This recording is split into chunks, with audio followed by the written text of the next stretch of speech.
میرے رسول پاک علیہ السلام کا دروازہ سب سے بڑا دروازہ ہے، حضور کا دروازہ سب سے بڑا دروازہ ہے، لیکن میرے دوستو یاد رکھنا، نبی پاک علیہ السلام نے بھی لوگوں کو جب رستہ دکھایا ہے تو رب کریم کا رستہ دکھایا ہے، اللہ کا رستہ دکھایا، اللہ کریم کا رستہ دکھایا، لوگوں کو رب کی طرف توجہ کرائی۔ میرے رسول کریم سید عالم صلی اللہ تعالی علیہ وسلم نے لوگوں کی اللہ کی جانب توجہ کرائی اور لوگوں سے یہ کہا کہ وہ اپنے رب کریم کی جانب اپنا ذہن رکھیں، اپنی توجہ اپنے اللہ کی جانب مبذول کریں۔ میری بات کو اچھے طریقے سے سمجھیے گا، علم اللہ تبارک و تعالی عطا کرتا ہے تو اسے اللہ کی عطا ہی سمجھنا چاہیے۔ کچھ لوگوں کے پاس علم ہوتا ہے پر علم نافع نہیں ہوتا، وہ ٹامک ٹونجا مارتے رہتے ہیں ساری زندگی۔ علم کو اللہ کی عطا سمجھیں، اپنی عقل پر اپنے شعور پر زیادہ بھروسہ نہ سمجھیں، نظر اللہ پہ رکھیں۔ حضرت مولا علی شیر خدا کرم اللہ تعالی وجہہ الکریم سے کسی نے پوچھا تھا بڑا عالم کون ہوتا ہے؟ ہمارے ہاں تو اب وہ والے عالم پائے جاتے ہیں نا، اللہ ماشاءاللہ، جو ممبر پہ بیٹھتے ہیں تو دعوے ہی دعوے ہیں، ممبر پہ بیٹھتے ہیں تو دعوے ہی دعوے ہیں، اس طرح کے عالم ہمارے ہاں پائے جاتے ہیں۔ وہ ہر بات میں دعویٰ کرتے ہیں، میں یہ کر دوں گا، میں وہ کر دوں گا۔ یہ مزاج علماء کا نہیں۔ حضرت علی المرتضیٰ سے کسی نے پوچھا بڑا عالم کون ہوتا ہے؟ فرمایا بڑا عالم وہ ہوتا ہے کہ جسے مسئلے کا پتہ نہ ہو تو وہ کہہ دے مجھے نہیں پتا، میں پتہ کر کے بتاؤں گا، غلط بات بیان نہ کرے۔ امام مالک سے کسی نے کوئی مسئلہ پوچھا تو آپ فرمانے لگے مجھے اس سوال کا جواب نہیں آتا، ہمارے بزرگ سمجھاتے کیا ہے؟ وہ کہنے لگا آپ اتنے بڑے امام ہیں تو اس سوال کا جواب نہیں آتا۔ فرمانے لگے اگر مجھے ہر سوال کا جواب آتا پھر تو میں خدا ہوتا، مجھے ہر سوال کا جواب نہیں آتا، مجھے تو اتنا آتا ہے جتنا میرے رب نے مجھے عطا کر دیا ہے۔ اپنی نظر اللہ پہ رکھیں، نکل آئیں اس معمے سے باہر کہ میں کوئی بلا ہوں، مجھے بڑا پتہ ہے، میرے پاس 6 ڈگریاں ہیں، مجھے 10 جگہ پہ تدریس کا شغف حاصل ہے، اس سے نکلیں باہر۔ قرآن مجید دیکھیے گا، اللہ تعالیٰ نے ارادہ قدرت فرمایا کہ میں حضرت آدم کو بناؤں گا، پھر بنانے کے بعد فرمایا فرشتوں سجدہ کرو آدم کو، سب نے سجدہ کیا الا ابلیس ابا واستکبر وکان من الکافرین، سب نے سجدہ کیا سوائے ابلیس کے، اس نے انکار بھی کیا، تکبر بھی کیا اور کافروں میں سے ہو گیا۔ تو یہ جب اللہ تعالیٰ نے سجدہ کرایا تو کیسے کرایا؟ اللہ تبارک و تعالیٰ نے نا حضرت آدم کو علم سکھایا خود، وعلم آدم الاسماء کلہا، خود اللہ فرماتے ہیں کہ میں نے جناب آدم علیہ السلام کو تمام اشیاء کے نام سکھائے، سب اشیاء کے نام سکھائے۔ تو وہ چیزیں پھر میں نے نا، اللہ فرماتے ہیں میں نے فرشتوں پہ پیش کی، میں نے کہا کہ بتاؤ ان کے نام کیا ہے، تو فرشتوں نے جو جواب دیا وہ سمجھنے والا ہے۔ اللہ نے چونکہ خود علم سکھایا تھا حضرت آدم کو، جناب آدم سکھایا تھا، لیکن فرشتوں کو نہیں سکھایا تھا۔ تو اللہ کریم نے فرمایا فرشتوں اب یہ بتاؤ ان چیزوں کے نام کیا ہیں؟ تو فرشتے کیا کہتے ہیں؟ فرشتے عرض کرتے ہیں قالوا سبحانک لا علم لنا۔ آپ کبھی یقین کریں اس چیز کی لذت لیں تو مزہ آ جائے۔ کہا قالوا سبحانک، کہنے لگے تو پاک ہے، قالوا سبحانک، کہنے لگے تو بھئی آدم علیہ السلام کو نام سکھا لیے، پھر فرشتوں کے سامنے وہ چیزیں پیش کر کے کہا ان چیزوں کے نام بتاؤ، تو فرشتے کیا کہتے ہیں؟ کہتے ہیں قالوا سبحانک، تو پاک ہے، لا علم لنا، ہمارے پاس کوئی علم نہیں، الا ما علمتنا، ہمیں تو اتنا پتہ ہے جتنا تو نے ہمیں سکھا دیا، ہمیں تو اتنا پتہ ہے جتنا تو نے ہمیں، لا علم لنا، ہمارے پاس کوئی علم نہیں ہے، اتنا ہی پتہ ہے جتنا تو نے ہمیں سکھا دیا ہے، اس سے زیادہ ہمارے پاس علم۔ اور یہ کیوں تو نے ہمیں جتنا سکھایا اتنا پتہ ہے؟ فرشتے یہ نہیں کہتے یا اللہ تو زیادہ سکھا، آدم کو دیا تو ہمیں بھی دے، یہ نہیں فرمایا، فرمایا انک انت العلیم الحکیم، اے اللہ تو علم والا بھی ہے اور حکمت والا بھی ہے، تجھے پتہ ہے کس کو کتنا دینا ہے، جتنا تو نے مناسب سمجھا جناب آدم کو دیا، اور جتنا تو نے بہتر سمجھا وہ تو نے ہمیں عطا فرمایا۔ تو اگر آپ کے پاس علم ہے، کہیں نالج ہے، اس کو اللہ کی عطا سمجھے۔ ہمارے ہاں بہت سارے لوگ بن کے بیٹھ جاتے ہیں، میں اکثر کہتا ہوں کہ پھر وہ دعوے کرتے ہیں میرے علاقے والے جاہل ہیں، میرے شہر والے جاہل ہیں، میرے خاندان والے پڑھے نہیں، یہ آپ کا دعویٰ ہے، یہ آپ کو خراب کر دے گا۔ ہم نے بہت سارے ایسے لوگ دیکھے جو بہت بڑے عالم تھے، لیکن اللہ جب لینے پہ آیا تو عقل ہی لے گیا، شعور ہی چلا گیا، حافظے ختم ہو گئے۔ آپ دیکھتے ہیں بڑھاپے میں کچھ لوگ ایسے ہوتے ہیں کہ جن کو یہ بھی یاد نہیں رہتا کہ میرا نام کیا ہے، میں کہاں ہوں، مجھے کدھر جانا ہے۔ تو اس وقت سے اللہ کی پناہ مانگیں اور اپنی نظر اپنے رب کریم کی جانب رکھیں، اللہ کی جانب اپنی نظر کو مبذول رکھیں۔ دوسری بات، علم کے بعد ایک چیز آتی ہے جس کا نام ہے ہدایت، جس کا نام ہے تقوی، جس کا نام ہے پرہیزگاری، جس کا نام ہے عمل، عبادت، ریاضت۔ یہ بھی اسی وقت ہی نصیب ہوتی ہے جب میرا رب کریم نصیب فرما دیتا ہے۔ ہم نے نا نیکی کا اپنا اپنا سٹیٹس بنا لیا ہے، اپنا اپنا معیار بنا لیا ہے۔ کچھ لوگ کہتے ہیں کہ جناب مسجد میں سیمٹ کا توڑا دینے سے بہتر ہے کسی غریب کو آٹے کا تھیلا دے دو۔ اب اس نے اپنا مزاج بنا لیا نا نیکی کا، اس نے اپنا سٹیٹس بنا لیا۔ میرا یہ سوال ہے کہ نبی پاک صلی اللہ تعالیٰ علیہ وسلم جب مدینہ شریف آئے تھے تو حضور نے سب سے پہلے غریبوں میں آٹا تقسیم کیا تھا کہ سب سے پہلے مسجد بنائی تھی؟ کیا عجیب لوگوں کا رنگ ہے، اپنی مرضی کی ہدایت، اپنی مرضی کا تقوی، اپنی مرضی کا معیار۔ مسجد کوئی بڑا چھوٹا خطیب بھی میری طرح کا ہو نا تو وہ مسجد میں بیٹھ کے جب نبی پاک کی بات کرتا ہے تو کہتا ہے میرے رسول پاک غریبوں کا سہارا بن کے آئے۔ وہ غریبوں کی بات کرتا ہے، مسکینوں کی، لاچاروں کی، کمزوروں کی بات۔ تو مسجد ہی تو وہ ادارہ ہے جہاں سے غریبوں کی بات ہو رہی۔ تو اب لوگوں نے غریب کو اور مسجد کو لڑانا شروع کر دیا، اس کو لڑاؤ کہ مسجد میں پیسے دینے سے بہتر ہے آپ غریب کو آٹے کا تھیلا دے دیں۔ آپ یہ کیوں نہیں کہتے کہ مسجد میں بھی آپ توڑا دیں ایک سیمٹ کا اور ساتھ غریب کو بھی خدمت کریں؟ یہ کیوں نہیں تقویٰ؟ اپنی اپنی مرضی کا مزاج، اپنی اپنی۔ کچھ لوگ کہتے ہیں چھوڑو جی، ساری زندگی انسان نماز پڑھتا رہے اور پھر گالیاں بھی دیتا رہے، بندہ داڑھی بھی رکھ لے اور جھوٹ بولنا بھی نہ چھوڑے۔ تو یہ آپ نے اپنے پاس سے تقوی کا معیار بنایا۔ گالی دینے کا گناہ ہے اور داڑھی رکھنے کا ثواب ہے۔ تو اگر آپ داڑھی رکھے ہوئے ہیں اور آپ کوئی غلطی کر رہے ہیں تو اس سے آپ کی داڑھی کا ثواب ختم، اللہ کرے آپ کو سمجھ آئے میری بات۔ آپ کوئی غلطی کر رہے ہیں، داڑھی کا ثواب اس سے ختم، وہ اپنی جگہ پہ قائم ہے چیز۔ اپنی مرضی کا کیوں تقوی کا معیار بناتے ہیں؟ تقوی کا مزاج اپنی مرضی کا نہ بناؤ۔ اللہ کی بارگاہ سے دعا مانگو کہ یا اللہ ہمیں ہدایت کا نور عطا فرما، اللہ تو ہمیں رستہ دکھا، تو بتا کہ ہدایت کیا ہے۔ تو رب فرماتا ہے اللہ ولی الذین آمنوا، اللہ مومنوں کا مددگار ہے، یخرجہم من الظلمات الی النور، وہ انہیں اندھیروں سے نکالتا ہے اور نور کی طرف روشنی عطا فرماتا ہے۔ اندھیروں سے نور کی طرف اللہ لاتا ہے۔ اللہ ولی، اللہ مومنوں کا ولی ہے، وہ انہیں اندھیروں سے نور کی طرف نکالتا ہے۔ ہدایت ہمیشہ اللہ کی طرف سے سمجھے۔ جب وہ نماز کی توفیق دیتا ہے تو اپنے فضل سے دیتا ہے، جب وہ ذکر کی توفیق دیتا ہے تو اپنے فضل سے۔ ہم سمجھتے ہو جی فلانا نہیں پڑھ رہا بڑا بیوقوف ہے، فلانا نہیں پڑھ رہا، تو تم کیا اپنی عقل کے زور پہ پڑھ رہا ہے؟ میں جی اللہ کے فضل سے 2 سپارے پڑھتا ہوں، تو کس پہ احسان کرتے تو 2 سپارے پڑھ کے رویا کر کہ اگر مالک تو بڑا کریم نہیں۔ بڑے لوگ ہیں جن کو پورا قرآن حفظ ہے پر انہیں پڑھنے کی توفیق نہیں، تو انہیں فضل کیا اور مجھے توفیق دے دی ہے پڑھنے۔ رویا کر، پڑھ کے رویا کر، راتی ساری کر کر زاری، وہ نیند اکھاں تھی توندے تے فجرے اوہی گناہگار کہاون سب تو نیوے ہوندے۔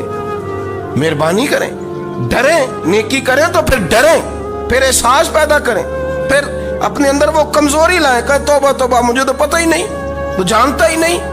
حضرت سیدنا امام اعظم ابو حنیفہ رحمۃ اللہ تعالی علیہ کے ساتھ ایک شخص کہتا میں نے نماز پڑھی تو عشاء کی نماز تھی۔ یہ جو لوگ بڑے ہوتے ہیں نا، ان کے پیار کرنے والے بڑے ہوتے ہیں، ان کے گرد خوف بھی بڑا ہی ہوتا ہے، انہیں بڑا ڈر لگتا ہے، بڑی بعض اوقات آزمائش ہوتی ہے ان کی۔ عشاء کی نماز کہتے پڑھی تو امام صاحب نے نا عشاء کی نماز میں تلاوت کی آیتیں فَمَن يَعْمَلْ مِثْقَالَ ذَرَّةٍ خَيْرًا يَرَهُ وَمَن يَعْمَلْ مِثْقَالَ ذَرَّةٍ شَرًّا يَرَهُ، فرمایا جو ذرہ برابر خیر کرے گا وہ بھی قیامت میں دیکھے گا، اور جو ذرہ برابر شر کرے گا وہ بھی قیامت میں اس شر کو دیکھے گا اس کے سامنے آئے گا. تو وہ شخص کہتا ہے کہ سارے لوگ نماز پڑھ کے چلے گئے تو امام صاحب رحمۃ اللہ علیہ نے اپنی داڑھی پکڑی رو رہے ہیں. کہتے ہیں وہ ذرہ برابر نیکی کا بدلہ دینے والے، وہ ذرہ برابر شر پہ سزا دینے والے میری سفید داڑھی کو دیکھ. مالک میرے ذرے ذرے سامنے نہ لانا، لوگ تو میری بڑی قدر کرتے ہیں دنیا، میں تو بڑا پہچانا جاتا ہوں، لوگ تو میری راہوں میں پھول لیے کھڑے ہوتے ہیں، مجھے بڑا نوازتے ہیں. قیامت میں رسوا نہ کر دینا، میرے لیے مشکل ہو جائے گی. وہ کہتے ہیں میں نے امام صاحب کا درد دیکھا، مجھے کوئی کام تھا تو میں چلا گیا. میں نے کہا کہ وہ اس وقت اللہ کے حضور حاضر ہیں تو میں دوبارہ آؤں گا. کہتے ہیں میں تہجد کا وقت آیا تو امام صاحب وہیں بیٹھے تھے اور ان کی داڑھی آنسوؤں سے بھری ہوئی تھی اور زور سے داڑھی پکڑی ہوئی. کہنے لگے مالک رسوا نہ کر دینا، قیامت میں رسوا نہ کر دینا. یار جو ہدایت یافتہ لوگ تھے وہ تو ڈرے ہوئے تھے، وہ تو سہمے ہوئے تھے. وہ تو کہتے تھے یہ اس کا فضل نہیں، اس نے بلا لیا، یہ اس کا کرم نہیں.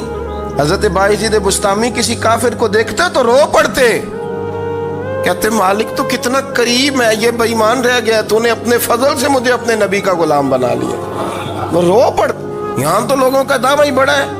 نمازی اللہ خیر فرمائے وہ تو دوسروں کو گھورتا ہے، وہ کہتا ہے جنت کا میں مالک ہوں، کنجیاں میرے پاس ہیں، میں کسی اور کو گھسنے نہیں دوں گا. اور اگر 2-3 حج کر لے تو پھر تو وہ کہتا ہے کہ اب میرے سے پوچھ کے لوگ جنت میں جائیں گے معاذ اللہ. اور اگر وہ 2 4 5 7 دفعہ کوئی نفل پڑھ لے تو پھر وہ کہتا ہے چھوڑیں جی سارے لوگ بے عمل ہیں، میں اکیلا نیک ہوں. نہ ایسا کریں، اپنی توجہ اپنے رب پہ رکھیں، اپنی توجہ اپنے معین الملت والدین، عطا رسول، ہند الولی، غریب نواز، خواجہ معین الدین چشتی، حضرت خواجہ اجمیر، شاہ اجمیر، شاہ اجمیر، والی ہندوستان. آخری عمر میں نا سارا دن روتے گزر جاتا، ساری رات روتے گزر جاتے، ذرا سی کوئی بات کرتا تو رو پڑتے، آنکھیں آنسوؤں سے بھری رہتی. کئی دفعہ اپنے بھی پریشان ہو جاتے ہیں نا کہ یار تو ایک بات کی جان ہی نہیں چھوڑ رہا. تو خواجہ قطب الدین صاحب بختیار کاکی سے لوگوں نے کہا کہ آپ مرشد سے بات کریں، اتنا بھی تو نہیں نہ رونا چاہیے، ہر وقت اس کے آنسو کی کریے. عاشق دا کام ہی رونا توڑا تے بنا رویوں نہیں منظوری. یہ عاشق سدا ہی روندا رہندا ہے، پاویں وصل ہوئے تے پاویں دوری. ہر وقت رونے کا کیا مطلب ہے؟ تو خواجہ قطب صاحب کہتے ہیں میں قریب گیا تو میں نے پیر دبائے، میں نے کہا سونیا لوگ تو کچھ بھی نہیں کرتے، تو نے تو کمال کر دیا. 90 لاکھ آدمی مسلمان کر دیا، دنیا کچھ نہیں کرتی. تو نے 50 سال ساری رات مسلح پہ بیٹھ کے رب راضی کیا. تو شہزادہ تھا، حضور کی اولاد تھا، لیکن معین الدین تیرا ایک پلاٹ بھی نہیں. تو نے طالب علم پالے، انہیں غریبوں کو دیا، انہیں نوازا، کوئی شے نہیں تیرے پاس، ہر چیز تو نے. ساری رات روتے ہو، سارا دن روتے ہو. تو خواجہ قطب الدین صاحب کہتے ہیں میں نے جب عرض کیا تو خواجہ صاحب مجھے گلے لگا لی، چیخ مار کے روئے. کہنے لگے قطب الدین پتر داڑھی سفید ہو گئی، جانے کا وقت آ گیا. جو تو نے نیکیاں گنوائی ہیں وہ ہیں صحیح میرے پاس، پر یار کی بارگاہ میں پیش کرنے کے قابل ایک بھی نہیں، ایک بھی نہیں. تو بارگاہ تو دیکھ کتنی بڑی ہے، رسول کریم کی بارگاہ میں پیش کرنے کے قابل ان میں سے ایک بھی نہیں. تو آستانہ دیکھ کتنا بڑا ہے، کیا پیش کروں گا، کیا عرض کروں گا حضور کی بارگاہ میں، کس طرح. وہ یار جو بڑے تھے وہ تو ڈرے ہوئے تھے، سہمے ہوئے تھے، وہ تو بڑی آزمائش میں تھے. لیکن میرا اور آپ کا رٹا 2 نمازیں پڑھ کے 6 نمازوں کا دعویٰ کرنا اور لمبی چوڑی کہانیاں بنانا اور اپنے منہ سے اپنی تعریفیں کرنا، اس سے تھوڑا باہر آئیں. رزق بھی میرا اللہ ہی دیتا ہے، علم بھی اللہ دیتا ہے، رزق بھی. بڑے بڑے فقیروں کو مالدار ہوتے دیکھا، بڑے بڑے مالداروں کو فقیر ہوتے دیکھا. بڑے بڑے، میرے ایک بڑا سخی قسم کا سجن ہے، بڑا پیارا ہے، میں اسے سخی مانتا ہوں. میں نے اپنی پریشانیوں کے دنوں میں بھی اس شخص کو سخی دیکھا. ایک دن رات کو مجھے ٹیلی فون کر کے کہنے لگا کدھر ہو؟ میں نے کہا میں گھر ہوں. انہیں اکثر سفر میں ہوتے ہو نا. میں نے کہا طبیعت کیسی ہے؟ ٹھیک ہے، بس حال چال پوچھنا تھا. میں نے سمجھائی، میں نے کہا یار یہ کوئی مسئلہ ہے، ورنہ رات کے 2 بجے کوئی حال پوچھنے کو فون تو نہیں نہ کرتا.